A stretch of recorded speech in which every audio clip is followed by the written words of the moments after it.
Pernah nggak sih, lo ngerasa kayak udah capek banget, ngejar kebahagiaan, tapi, yang lo dapet justru cemas, dan hampa. Lo kerja keras, nabung, upgrade HP, traveling ke tempat-tempat yang, katanya, healing, tapi pulang-pulang tetap aja kosong. Terus mulai muncul pertanyaan yang pelan tapi nyiksa, sebenarnya gue lagi nyari apa sih dalam hidup ini? Emang kebahagiaan itu tujuannya? Atau cuma ilusi yang nggak pernah benar-benar bisa dicapai? Nah, di video ini, kita bakal gali habis-habisan.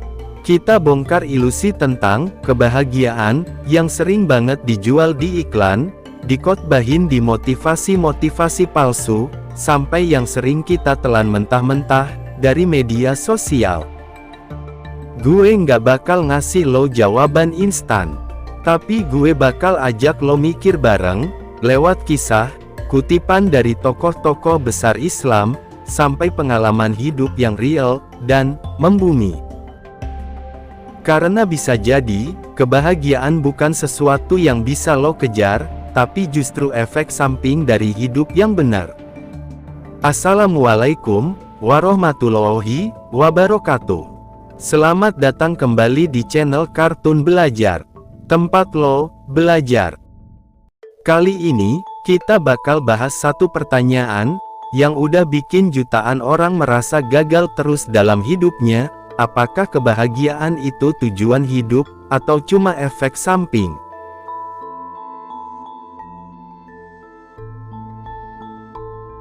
Salah kaprah soal kebahagiaan. Kita mulai dari hal yang paling dasar, kenapa sih kebahagiaan itu kayaknya jadi tujuan utama hidup semua orang? Coba deh lo buka Instagram, TikTok, atau bahkan tanya ke teman-teman lo, lu pengen jadi apa? Pasti jawabannya nyaris selalu berujung ke satu kata, bahagia. Mau jadi orang kaya, supaya bahagia. Mau nikah, supaya bahagia. Mau resign dari kerjaan, supaya bahagia. Mau pindah kota, supaya bahagia juga. Seakan-akan, bahagia itu adalah semacam ujung garis finish dari hidup manusia. Padahal, kenyataannya, nggak sesimpel itu. Kita udah terlalu sering dicekokin sama narasi populer. Kebahagiaan adalah hak segala bangsa. Kebahagiaan itu tujuan utama hidup. Atau bahkan, kebahagiaan lo, tergantung lo sendiri. Tapi, mari kita tanya balik. Bahagia itu apa sih sebenarnya? Kalau gue tanya ke 10 orang yang berbeda, bisa jadi gue dapat 10 definisi yang beda juga. Ada yang bilang bahagia itu bebas dari masalah. Ada yang bilang bahagia itu punya duit. Ada juga yang bilang bahagia itu bisa hidup santai, nggak usah ngapa-ngapain. Nah, problemnya di sini. Kita ngejar sesuatu yang bahkan kita sendiri nggak jelas definisinya. Dan karena kita nggak tahu apa yang dikejar, akhirnya kita lari terus tanpa pernah ngerasa sampai. Imam Al-Ghazali, dalam Ihya Ulumuddin, menyentil tajam. Orang yang sibuk mengejar dunia tidak akan pernah kenyang, sebagaimana orang haus yang meminum air laut. Ihya Ulumuddin, Jilid 3, halaman 87. Artinya, kalau kebahagiaan yang kita kejar itu bentuknya duniawi, harta, jabatan, pujian, kenyamanan fisik, maka kita udah masuk ke dalam lingkaran setan. Kita makin haus, makin ngejar, makin capek tapi nggak pernah puas. Coba deh perhatiin, waktu kecil kita mikir, kalau udah gede, pasti bahagia. Pas gede, mikir, kalau udah kuliah, pasti bahagia. Udah kuliah, mikir kalau udah kerja. Udah kerja, mikir kalau udah nikah. Udah nikah, mikir kalau udah punya anak. Dan terus sampai ajal menjemput. Dan ternyata, belum pernah benar-benar bahagia. Itu kenapa dalam Islam, kebahagiaan bukan dijadikan tujuan utama, tapi efek dari hidup yang selaras dengan kehendak Allah. Makanya Allah berfirman, "Barang siapa yang mengerjakan amal saleh, baik laki-laki maupun perempuan dalam keadaan beriman, maka pasti kami akan berikan kepadanya kehidupan yang baik, hayatan thayyibah." Al-Quran Surat An-Nahl, ayat 97. Hayatan thayyibah, hidup yang baik, bukan sekadar senang-senang. Dan itu beda banget dengan ilusi bahagia, yang selama ini kita kejar. Bahagia menurut Islam, bukan soal tertawa, tapi tenang. Coba lo ingat-ingat, kapan terakhir kali lo ngerasa bahagia? Apakah pas ketawa bareng teman? Pas dapat gaji pertama? Atau pas rebahan sambil scrolling TikTok tanpa beban? Nah, semua momen itu bisa aja lo anggap bahagia. Tapi pertanyaannya, itu kebahagiaan, atau cuma kesenangan? Dalam Islam, kebahagiaan bukan diukur dari seberapa sering lo ketawa, atau seberapa ramai hidup lo. Tapi justru dari seberapa tenang lo di dalam. Allah mengingatkan kita dalam Al-Quran. Ingatlah, hanya dengan mengingat Allah lah hati menjadi tenang. Al-Quran Surat Ar-Ra'd, ayat 28. Jadi, kunci bahagia versi Islam itu adalah ketenangan batin. Tenang ketika senang, tenang juga ketika sedih. Bukan berarti nggak boleh senang, tapi senang yang nggak bikin gelisah kalau diambil, dan sedih yang nggak bikin hancur kalau datang. Kebahagiaan dalam Islam bukan soal banyak dapat, tapi soal cukup dan selaras. Ulama besar kita, Syekh Nawawi Al-Bantani, dalam tafsir Marah Labid, menegaskan bahwa orang yang hidup dalam zikrullah, yang pikirannya nggak lepas dari kesadaran pada Allah, akan diberi ketenangan hati yang lebih dalam daripada kenikmatan dunia manapun. Tafsir Marah Labid, Juz 13.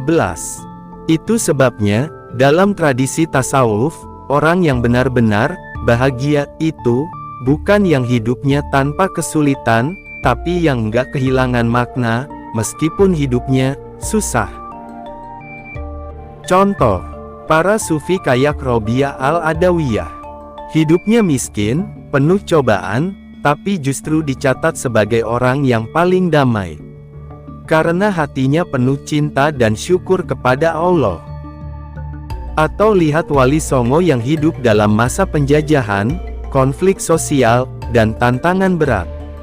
Tapi justru jadi sosok yang sejuk, teduh, tenang, dan membahagiakan orang lain. Kebahagiaan mereka bukan karena keadaan, tapi karena kondisi batin mereka yang jernih. Dan ini pelajaran penting buat kita hari ini. Kita hidup di zaman yang bilang, kalau lo nggak bahagia, berarti ada yang salah sama lo. Tapi Islam bilang, kalau lo nggak tenang, coba periksa lagi hubungan lo sama Allah. Karena bisa jadi kita ngerasa kosong, bukan karena hidup kita kurang sesuatu, tapi karena terlalu penuh sama hal yang nggak penting.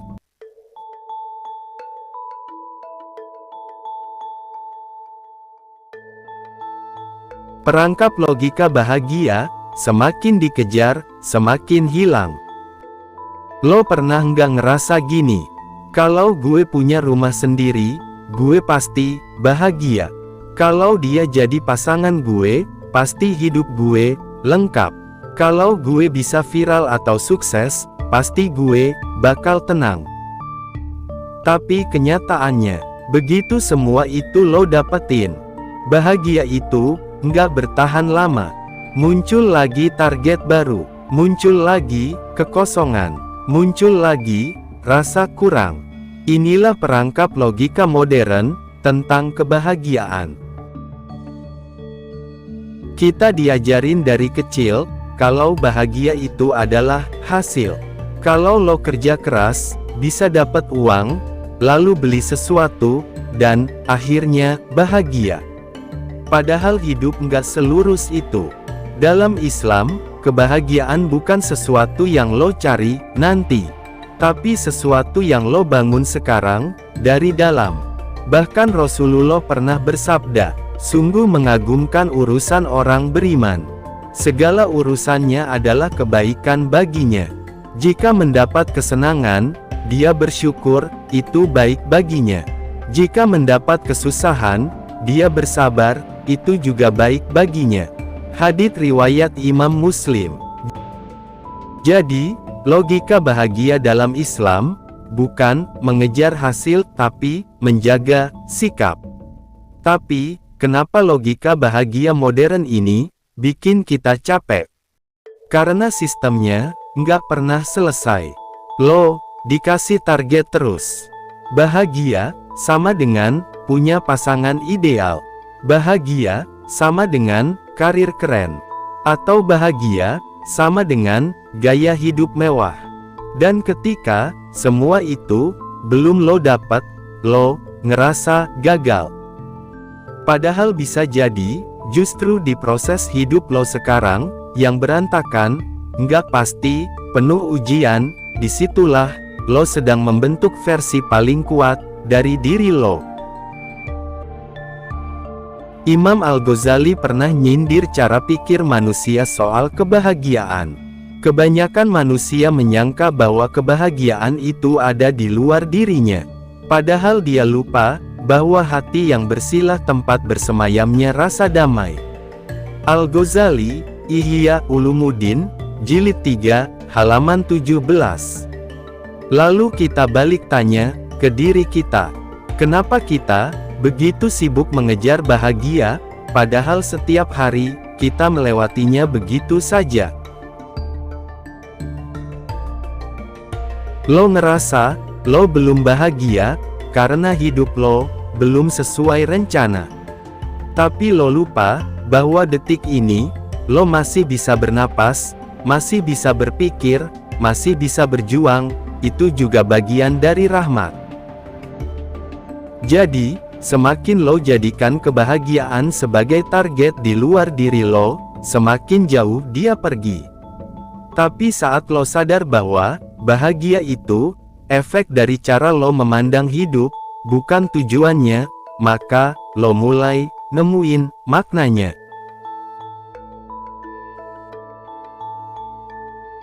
Kalau bukan bahagia, lalu apa yang harus dikejar? Gini, kita balik pertanyaannya. Kalau bahagia itu cuma efek samping, bukan tujuan utama, terus apa dong yang layak dijadiin tujuan hidup? Di titik ini, kita mesti jujur banget sama diri sendiri.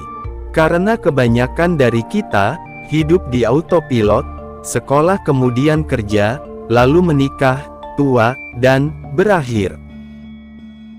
Tapi jarang yang nanya ke dalam, buat apa semua ini? Jawaban dari Islam dan tradisi para ulama Nusantara sangat tegas, tujuan hidup bukan untuk bahagia, tapi untuk bermakna.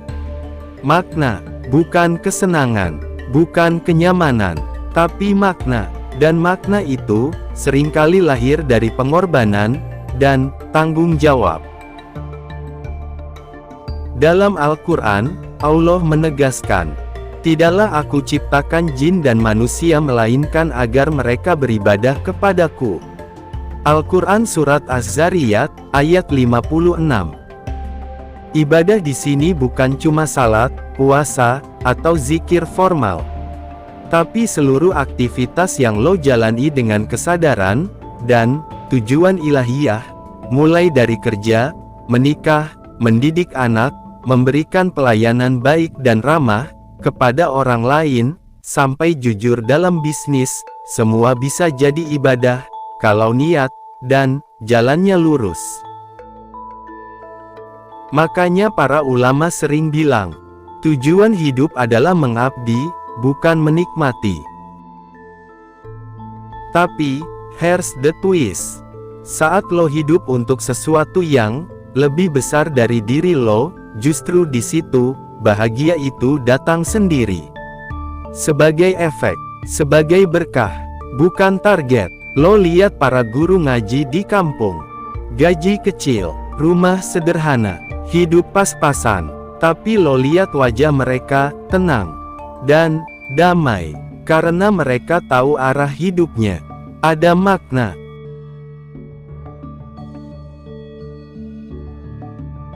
Lo lihat seorang ibu yang rela begadang ngerawat anaknya yang sakit. Capek, iya, tapi sedih. Belum tentu, karena dia ngerasa berarti. Sebaliknya, coba lihat orang yang udah punya segalanya, uang, mobil, followers, tapi ngerasa kosong. Karena dia gak tahu apa gunanya semua itu. Nggak ada makna. Imam Nawawi, ulama besar yang hidup sederhana seumur hidupnya, pernah bilang, barang siapa yang tidak menjadikan ilmunya sebagai jalan untuk mendekatkan diri kepada Allah, maka dia sedang menyia-nyiakan hidupnya. Imam Nawawi, dalam Muqaddimah Riyadhus Shalihin. Jadi bukan soal punya ilmu atau enggak, kaya atau enggak, sukses atau enggak. Tapi buat apa, semua itu? Lo kerja banting tulang, kuliah tinggi-tinggi, lo ngalor ngidul bangun bisnis, bangun rumah, bangun mimpi.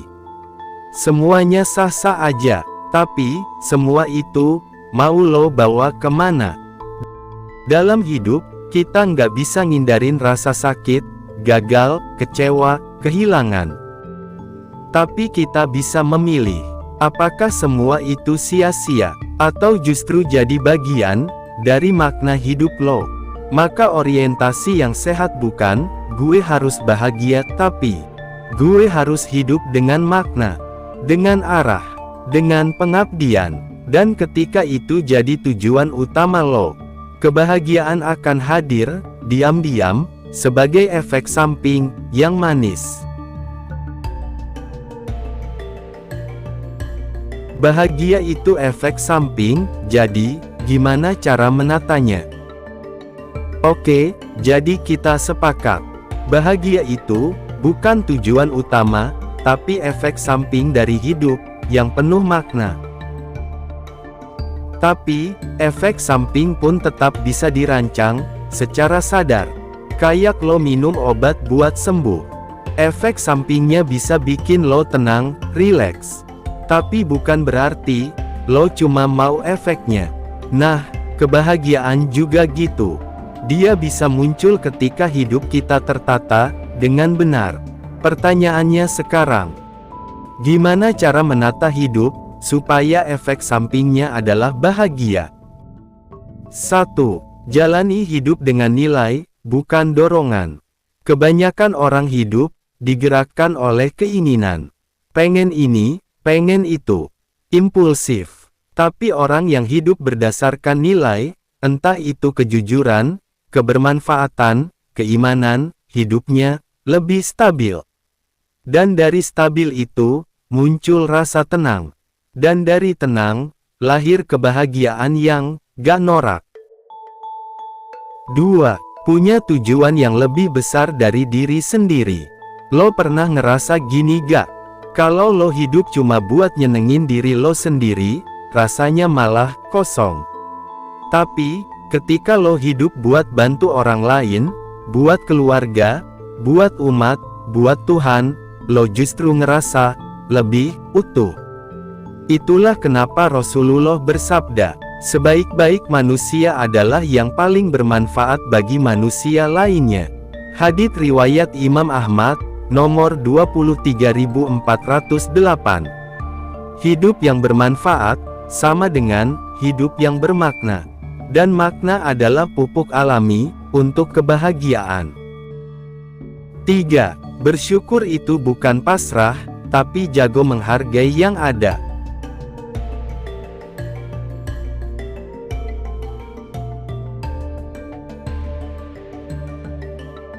Lo bisa punya semua barang keren, tapi kalau lo gak bisa bersyukur, lo tetap merasa kekurangan.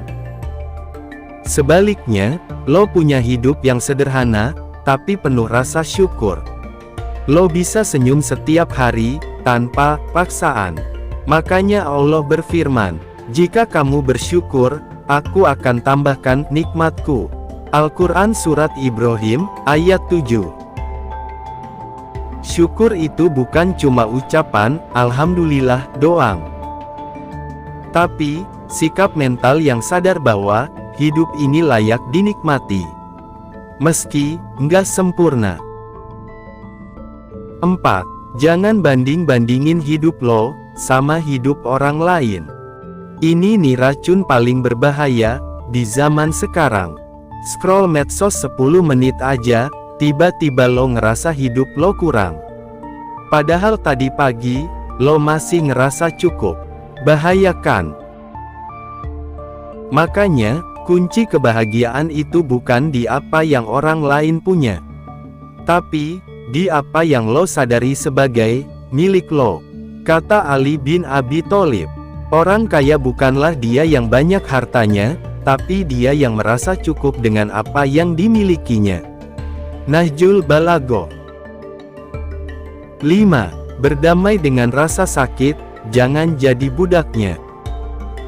Bahagia bukan berarti hidup tanpa luka, tapi gimana lo memaknai luka itu sebagai bagian dari pertumbuhan. Kadang justru rasa sakit itu yang ngasih kita kedewasaan. Kadang justru kesedihan yang ngajarin kita belas kasih. Jadi jangan kejar hidup bebas dari rasa sakit, tapi kejar kebijaksanaan untuk meresapi rasa sakit itu dengan utuh. Semua ini gak akan bikin lo bahagia instan, tapi ini semua akan bikin lo punya fondasi kuat. Biar ketika kebahagiaan datang, lo siap. Dan ketika dia pergi, lo tetap berdiri. Karena, lo gak hidup buat ngejar bahagia. Lo hidup buat menunaikan makna. Dan dari situlah kebahagiaan yang sejati muncul, bukan sebagai hadiah, tapi sebagai sahabat perjalanan.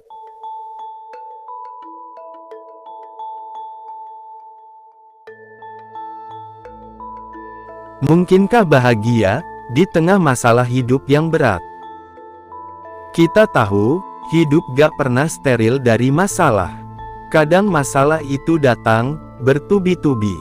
Kayak gak ada jedanya. Kesehatan drop, ekonomi hancur, relasi retak, ditinggal orang tercinta, semua numpuk. Nah, pertanyaannya sekarang, di tengah semua itu, mungkinkah kita masih bisa bahagia? Jujur, ini pertanyaan yang berat, tapi penting banget untuk dibahas, karena kalau bahagia cuma bisa dirasakan saat semuanya lancar, berarti bahagia cuma milik orang yang hidupnya ideal. Dan itu gak adil. Tapi nyatanya, justru di tengah badai, ada orang-orang yang tetap bisa tersenyum, yang tetap merasa hidup mereka punya arti. Kenapa? 1. Karena mereka mengganti pertanyaannya. Daripada nanya, "Kenapa hidup gue seberat ini?" Mereka lebih memilih nanya, "Apa yang bisa gue maknai dari semua ini?" Dan dari situlah, kekuatan batin muncul. Ali bin Abi Thalib berkata, "Barang siapa mengenali jiwanya, maka dia tidak akan hancur oleh penderitaan." Nahjul Balaghoh. Artinya, ketika lo tahu makna dari luka, lo gak cuma bertahan, tapi juga tumbuh. 2. Karena mereka nggak mengukur bahagia dari hilangnya beban, tapi dari hadirnya ketenangan. Beda ya, ketenangan itu bisa hadir bahkan saat hidup lo kacau. Karena dia bukan hasil dari kondisi luar, tapi dari bagaimana lo mengolah isi kepala dan isi hati lo. Makanya Rasulullah, meskipun mengalami tekanan luar biasa, dicaci, diancam, diasingkan, ditinggal orang-orang tercinta, tetap bisa memancarkan wajah penuh ketenangan. Kenapa? Karena beliau mengajarkan doa ini. Ya Allah, jadikanlah dunia ini tidak lebih dari tempat persinggahan bagi kami. Hadits riwayat Imam Bukhari dan Imam Muslim. Beliau gak menjadikan dunia sebagai pusat kebahagiaan. Beliau menempatkan kebahagiaan pada posisi yang lebih dalam, yaitu kedekatan dengan Tuhan dan keteguhan pada misi.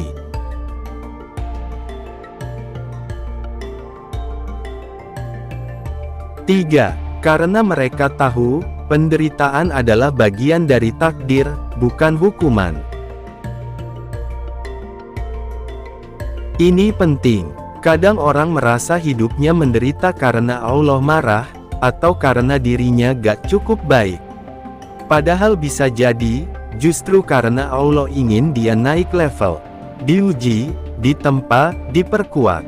Imam Al-Ghazali menulis, kesusahan yang diturunkan Allah itu bukan karena murkanya, tapi karena cintanya.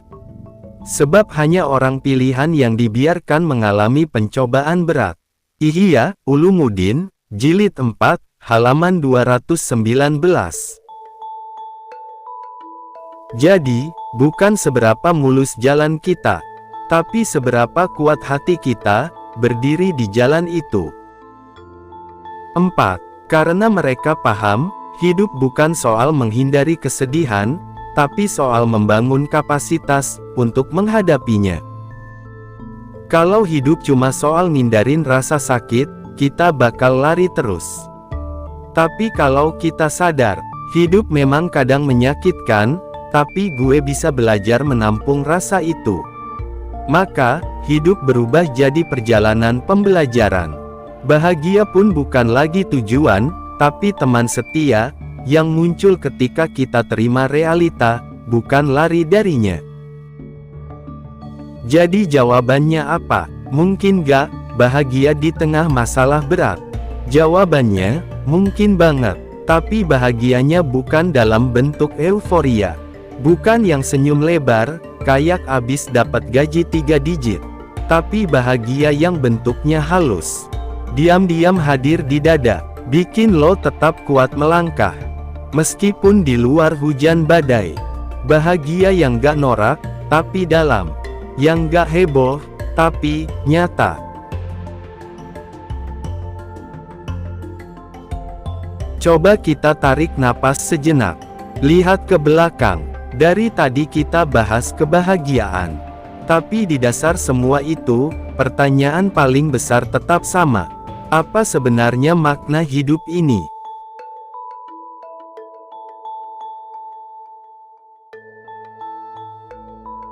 Apakah hidup itu sekadar perjuangan mencari uang, kenyamanan, validasi, dan status sosial?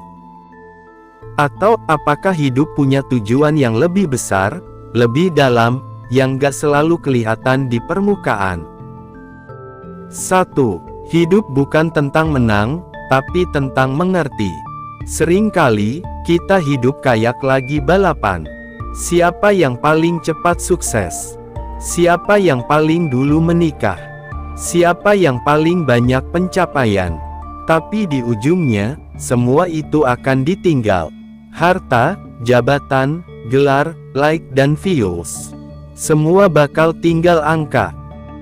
Makanya, orang-orang bijak dari zaman dulu sampai sekarang, gak pernah berhenti mengingatkan.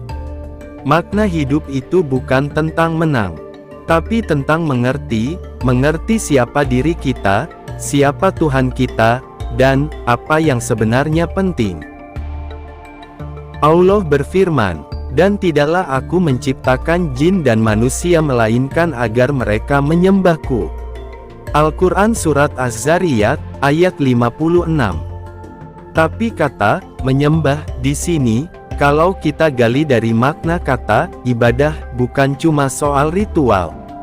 Itu soal kesadaran, soal menjadikan hidup sebagai jalan untuk mengenal dan mendekat kepada Allah.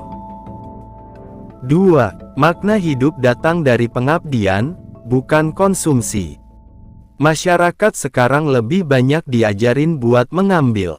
Ambil peluang, ambil cuan, ambil perhatian. Tapi makin banyak yang diambil, makin kosong rasanya. Karena ternyata, makna hidup gak datang dari seberapa banyak yang lo punya, tapi dari seberapa banyak yang lo berikan. Rasulullah pernah bersabda, sebaik-baik manusia adalah yang paling bermanfaat bagi manusia lain. Hadits riwayat Imam Ahmad. Itu tandanya, hidup yang paling berarti adalah hidup yang dipakai untuk memberi makna buat orang lain. Meskipun lo gak dikenal, meskipun gak viral, meskipun gak dinilai keren. 3. Makna itu ditemukan, bukan dibikin-bikin. Kadang kita ngerasa harus menciptakan makna, padahal makna itu bukan diciptakan, tapi ditemukan. Dan seringkali, makna itu gak muncul saat semuanya baik-baik aja, tapi justru di momen-momen paling remuk, paling gelap.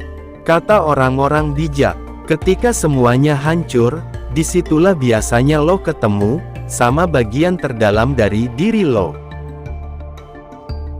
Imam Syafi'i pernah menulis dalam syairnya, tidaklah seseorang memahami hakikat hidup kecuali setelah dia pernah sakit, pernah kehilangan, dan pernah merasa sendiri. Diwan Imam Syafi'i, halaman 73. Jadi, jangan buru-buru pengen lari dari rasa sakit. Kadang justru di situ, lo akan ketemu makna paling sejati. 4. Hidup adalah perjalanan kembali. Ini mungkin kesimpulan paling dalam dari semua yang kita bahas. Hidup bukan tentang kemana kita mau pergi, tapi tentang kembali kemana kita akan pulang. Sesungguhnya kami adalah milik Allah, dan kepadanya kami akan kembali. Al-Quran Surat Al-Baqarah, ayat 156. Itu bukan cuma ayat buat dikutip lagi berduka. Itu adalah arah, kompas, reminder bahwa kita hidup ini bukan tanpa tujuan. Kita datang dari Allah, dan akan kembali ke Allah. Dan selama perjalanan ini, tugas kita adalah membawa bekal, menyelami makna, menjadikan setiap luka, setiap senyum, setiap usaha sebagai bagian dari ibadah.